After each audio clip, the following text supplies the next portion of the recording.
welcome to Watch and Learn. Today we are going to help you out when you have that little oops of miscalculation and maybe your backing was too short or your batting. We're going to help you figure out how to do that. Make sure you like and subscribe and follow our videos. So I'm Kristina Whitney and I'm Kim Sandberg. We're studio educators here at Handi Quilter. Kim has some great techniques for you because I don't know how often you do this, but sometimes I forget to measure stuff and I end up with a backing that's a little too small at the end. Yeah. So what do? Cut it all off? You know, I know that some people unload the entire thing. And the first time it happened to me, I was like, wait, I have a sewing machine right here. There's got to be a way to attach this. So I just kind of sat down and figured out how to do it. So this is just something I do. I know for me, what usually happens is I don't measure it incorrectly. I load it the wrong way. I've done that too. And it's shorter than it needs to be. So you get to the end of your quilt and you realize that you've got it's usually just a few inches at the bottom of your quilt top, right? Yes. And you can look right over here at the side. We've actually got the perfect example of this. We're a little short on the quilt top. And so this is the edge of the backing right here. Backing. But we still have more top that we need to quilt, and we're out of batting also. And backing right underneath here is where it's pinned to the leader. So we've got a problem here. Right here. Yeah. That's the end of the backing. Yep. It's pinned to the leader right underneath there. You can see the leader here on the other side. So we're short on a couple of things here. And the trick for the batting too, which I'm going to show you, is also if you're just making a quilt where you're using scrap batting, which you can absolutely do. Yep. So the first step to solving this problem is to get some more backing. If you happen to have extra fabric, that's great. Sometimes you don't, and then you have just kind of a fun, colorful back. But in this case, we do actually have some extra batting. We have measured it and made sure that it is wide enough so that we can get this all set up. Okay, that's the extra backing. So I'm gonna move the batting. We'll move the batting out of the way. So the first step is to lift the top pole away. We just need this out of the way. And you might want, I think instinct kind of tells you to put it in your pole cradles, but you actually need it out of the way more than that. So just set it up farther on your frame, pull it back so that you have a clear view of the backing. So the next thing we need to do is get this fabric, our extra backing, under here so that we can stitch it. I don't want to undo the pins here until after I've stitched my line, because this keeps everything flat and stabilized. Okay. And so you leave your side clamps on? We take the side clamps. Okay. Well, no, actually we can leave them on because we're actually going to use them to help hold this fabric in place. Okay. So we'll kind of adjust them. So the first thing to do is, and this always takes a little bit of thinking, I've actually put the fabric on the wrong way more than once. So lay your fabric out and find the right side. Okay. When we're doing this initially, the right side needs to be up. Okay. So what we're going to do is come over this way, and we are going to put this fabric underneath and line up the edge along the bottom side of this. So Kristina, if you grab that there, and like I said, we can use the side clamps. If we line up that edge here with the edge here, with the top edge, or sorry, the bottom edge, I can actually grab my side clamps and use that to hold the fabric in place. You see that, how I've kind of put the two pieces there together to hold everything in place. So Kristina will get hers a little out of control there with the clamp. It is helpful to have a friend, but you don't have to. Now, what I will do is I'll go through this a little bit, and I will find maybe every foot or so, I might pull out one of the pins from the leader, and I will go down and through and come up again. We're going to use a pretty wide seam allowance here. So just to kind of stabilize that fabric a little bit. So how far away are you going? Pretty close. Yeah, pretty close. Okay. So we're going to do this. So, and we just need to do, we can just do a few of them. We don't need to do a ton, but we want to make sure that that fabric is flat. So just go ahead and have that there. How's that? That looks great. That looks great. Okay. Okay, now. So let's just clarify real quick. So you took the extra backing, stuck it underneath, so the right sides of the backing, the original piece and the new piece are together. That is 100% correct. Exactly. Okay, the next step we need to do is to unpin the quilt top, because we have to get the machine on the other side of this pole, and you can't do that with the quilt top attached. You want to know what I've done? What? I didn't know I was supposed to unpin. I move my machine all the way to the very end, and then I take my pole. Oh yeah, you can do that. For me, I'm usually close enough to the end of the quilt top that it's hard to move it, and it's also, I'm close enough that I'm not so worried about keeping that quilt top as stabilized. Okay. Does that make sense? Yes. I can kind of float the last few, because really, I'm trying to think. I don't think I've ever had more than maybe 3 or 4 inches at the bottom. I mean, it's usually just a small amount. We actually have a little bit more fabric here than we probably would have had, but we've got that there. Okay. Another option was just to take the whole leader off. Yeah, absolutely. You could unpin the lots of options. Velcro the leader. I didn't even think of that. Good one, Kristina. Okay, so now Kristina's just going to grab the pole, and she's going to pull it down there a little bit, and I'm going to move the machine so that it is now on the other side. We're going to put this pole inside here. Okay, just for right now. Okay. I'm just putting it there. And then I want to get my machine. I've got to take my quilt top underneath my foot. And then the batting also, because I want to come down here and just stitch on these 2 layers of fabric. Okay. Now, this is where, once again, you've got to grab this bottom fabric, and we've got to pull it up so that it is lined up in the throat underneath.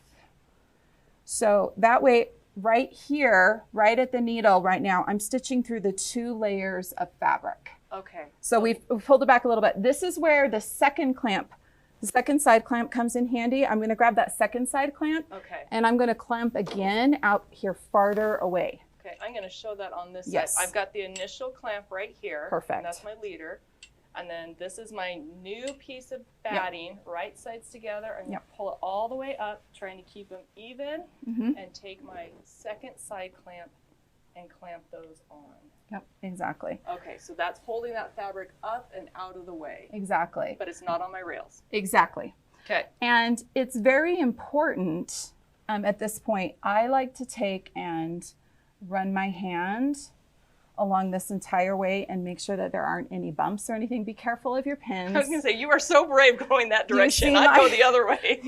Well, you could do it in either direction. Just make sure that everything's nice and smooth and that all that fabric is pulled back. And when you've got tension with the clamps on both of those sides, it really does keep everything out of the way. And you can peek underneath. Yep, I was going to say, do a visual check. Make sure that it's pretty smooth and good to go. Okay, at this point, we're ready to start stitching. You ready for this? I'm ready. Okay.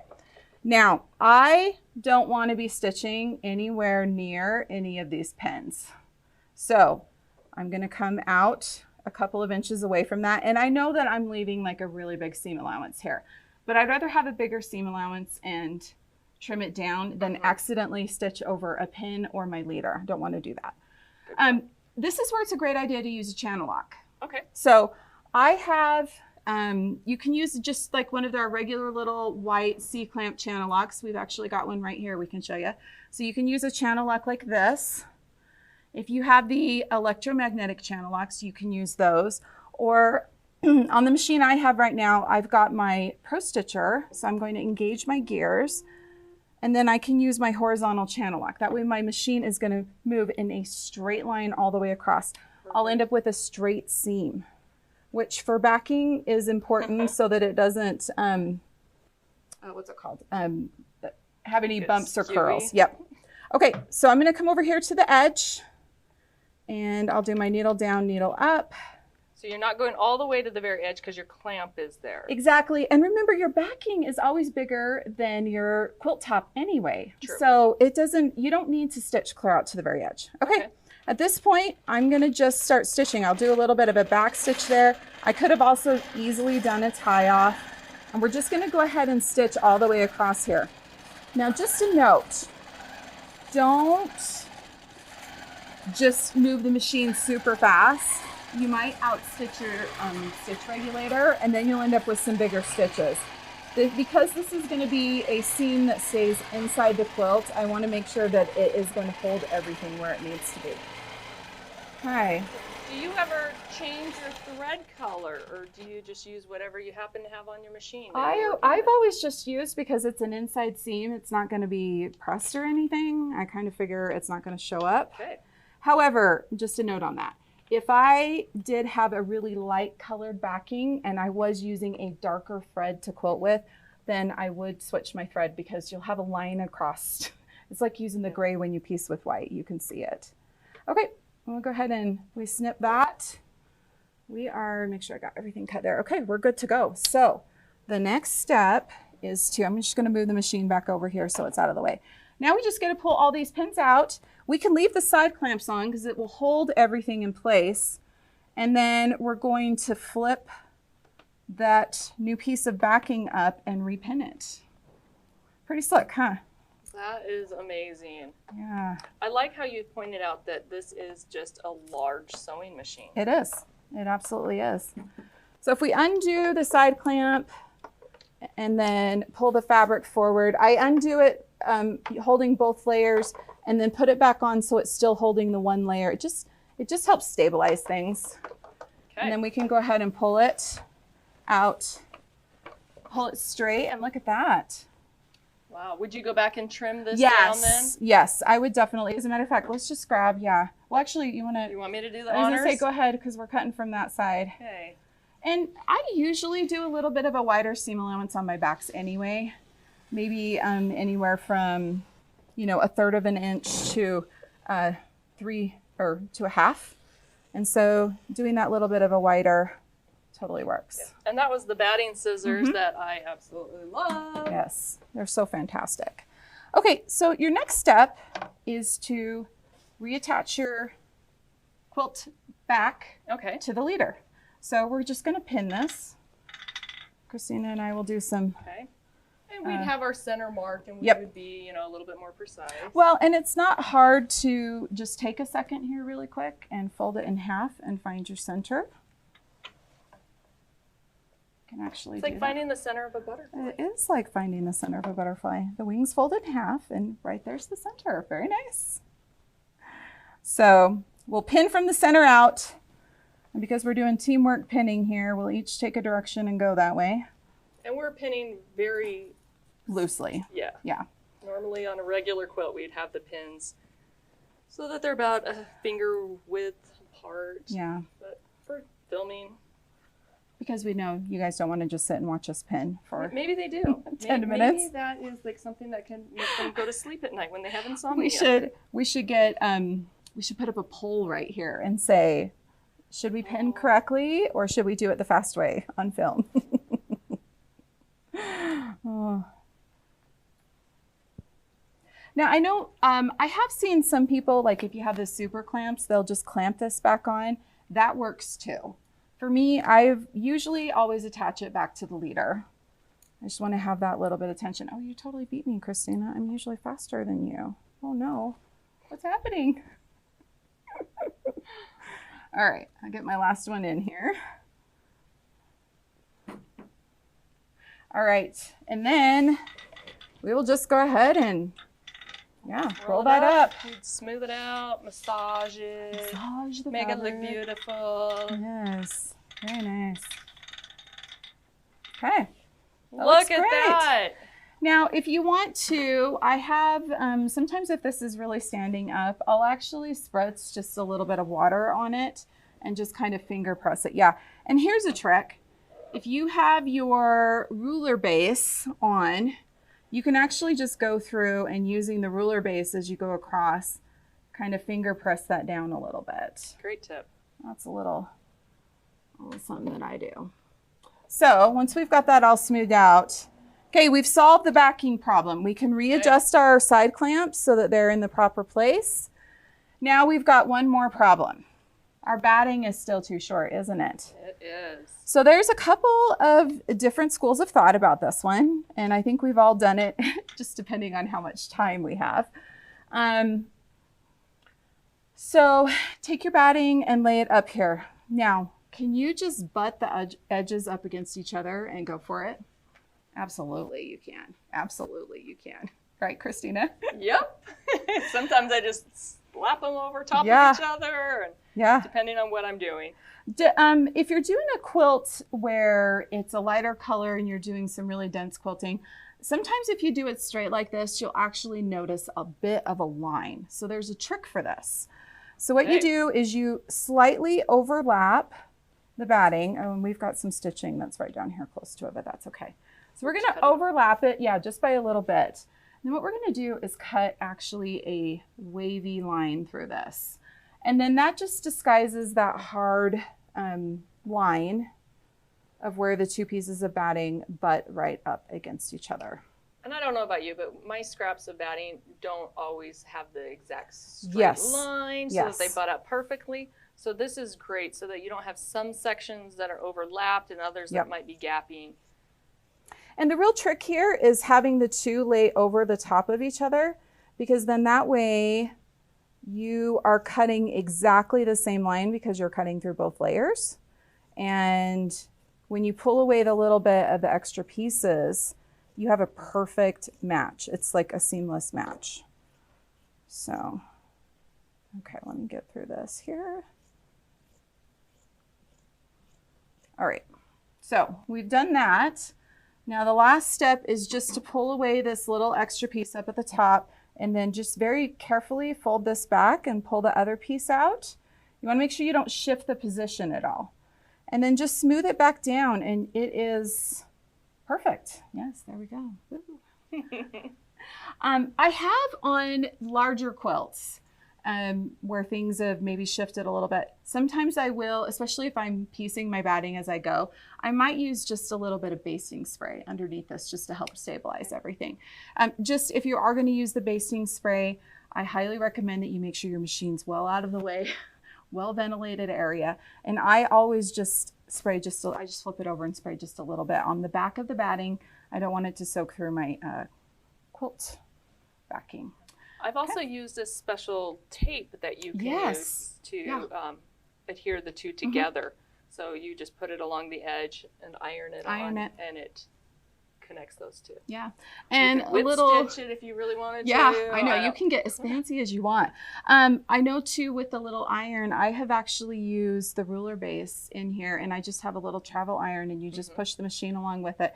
You're ironing through enough layers that it's just fine to do that. But the ruler base gives you that space to be able to do it. Yeah, just don't sit there with it on there forever. And no. Yeah. Just a quick hit with the iron. Okay, so now we'll take our quilt top back. And like I mentioned before, usually we're close enough to the bottom that I will not repin this because it's usually just a few inches. I will baste it and then finish quilting. But before we can do that, we've got to move this other pole. So Kristina, let's just slide this down. And we'll bring it back and pop it into place. And at this point, we'll just straighten things out a little bit. That looks great. Now, here's a question for you. I know we've talked about this a little bit in the past, but what if I didn't want to put this bar on? I just wanted to float the top. Do I need to have this bar in position? Okay, so that is an excellent question. This is something that we see quite often if people decide to float our quilts. They just take this bar off completely. When you are in standard view, this pole right here has a very specific purpose. It makes the quilt top level because it is on the same plane as the idle pole here. If you do not have this pole in place, you're going to notice a lot of trampolining, meaning your quilt's going to be jumping around all over the place, which can actually cause tension issues, can't it? Definitely. So it's important if you're stitching in standard view to always have this pole on the fabric. Even if you're floating, keep this pole on here. That way you'll have that nice, even, beautiful stitch that, that's what we love about our machines. They do a really good job of that. So here's a workaround. If you really do not like having that pole in place, you can remove that top pole once your fabric's not on it. And if you've got a frame that you can drop into clear view, drop it down into clear view, and then you'll put the backing pole into the correct slots for clear view. And then you've got that nice smooth surface and you don't have the bar in the way. Exactly. So lots and lots of options. Yeah, lots and lots of options. But yeah, I'm glad you pointed that out. It is important to have this in place anytime you're stitching in standard view. Yep. Absolutely. Well, I think we solved the problem. What do you think? I think so. And generally, I have to say this, generally after we do a watch and learn, I'm usually really excited to go home and quilt and try things. I don't want to have to try this one. I know. I know I will, but hopefully I won't screw up and have a little boo-boo. I know. We all do, though. We all do. We're real-life quilters, so it's nice to have that skill to be able to correct that situation. Yeah, without having to completely unload your quilt and reload it so that you can quilt that last 6 inches or whatever it is. Exactly. Yep. Well, thank you, Kim. Those were great tips and suggestions. Thank you for watching. If you have any questions, go ahead and put them in the comments, and we look forward to having you with us next week.